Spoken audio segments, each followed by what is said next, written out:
my name is Karuna, and I'm so pleased to have you on the channel today. The silent treatment is a highly effective form of psychological manipulation. This video considers 3 aspects of the silent treatment. Why does the person who uses the silent treatment, why do they do it? How do we feel on the receiving end of the silent treatment? And what can we do about it? The person who utilizes the silent treatment, when they default into the silent treatment, they're doing so to manipulate the situation, control the situation, or assert dominance. It's that simple. Please note, I am not talking about the person who really wants to express him or herself. I'm not talking about that person. That's a different video. I'm talking about the person who gets frustrated or angry that they're not getting their way, and often their last option is to walk away and go silent as a power trip. The reason the silent treatment is a trigger for complex PTSD and PTSD is because yet again we are left alone with our feelings.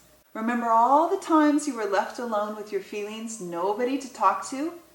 And you often reverted to shame, low self-worth, the harsh inner critic would come up, and it would all feel futile. This is why the silent treatment is so effective, and we find ourselves in this cycle with another person who utilizes the silent treatment. We feel hurt and deflated, so much so that we often go back to the perpetrator. We diminish ourselves.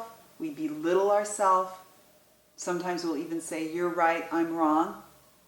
And we find ourselves right back in this cycle. The more we find ourselves in these dynamics, the more the salt is going to get right up into our wound. We'll feel a greater sense of rejection, and it will become even a self-fulfilling prophecy. See, I knew I wasn't lovable. And we go back into these conversations and it's reinforced over and over again. I got the silent treatment. I guess I'm not lovable. I got the silent treatment. I guess I'll be rejected yet again. So one of the best things we can do is what we're doing right here. Understand the dynamics. Unpack the dynamics so we're not caught in this vice grip anymore. Your understanding liberates you. It takes you from lens 2, just seeing things on lens 2, because we've already been through lens 1, by the way. We're just seeing things on lens 2, and then there's an aha moment, the understanding shines through, and then suddenly you're on lens 3, which includes the ability to see from lens 2 and lens 1. So the first thing we want to do is understand. You got this. The second thing is to directly look at the trigger. When the trigger comes up, have you ever found yourself in such agony that you're begging for communication? Please don't shut me out. Please speak to me. They need not drive you anymore. And in order to do that, we must go inside and inquire about the trigger. What's in there? What is the feeling? Do I feel rejected? Is that rejection? And if so, who is being rejected? And once you can observe and feel the rejection, include the area of the body that's affected. Maybe it's tummy. Maybe it's lungs. Maybe it's throat. Include this area. When we do this steadily over a period of time, the edifice around our wound will slowly start to dismantle.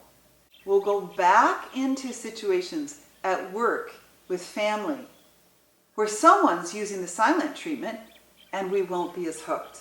It won't get us. It won't grab us as much. That's pretty awesome. You may be asking about the other person. If it's a parent or someone you care about deeply, what about them? The answer is it depends.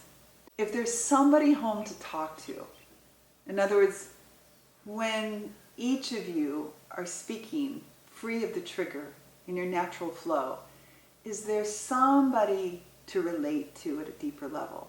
And if so, you have an incredible opportunity together to dismantle this cycle of silent treatment, rejection, silent treatment, rejection. And if you can work on it together, that's ideal. If, however, there's nobody home to talk to, if the person is more interested in control and domination than relationship with you, then the best thing you can do is to continue to get healthy. See things from the bigger and bigger and bigger lens. Let the aha moment shine through, the understanding shine through, and in that awareness, in that understanding, you'll be less drawn to conversations that utilize in any way, subtle or overt, the silent treatment. You will instinctively, intuitively know when the silent treatment comes up. Do I walk away? Am I silent? As in connecting with inner silence? Or do I say to the person, this conversation is not in accordance with love. Your healing brings you in accordance with love. We will want our relationships to also be in accordance with love. I'm so proud of you for taking on this healing journey, from moving from lens 1 to lens 2 to lens 3. Who knows how wide, how broad, how infinite this lens can be.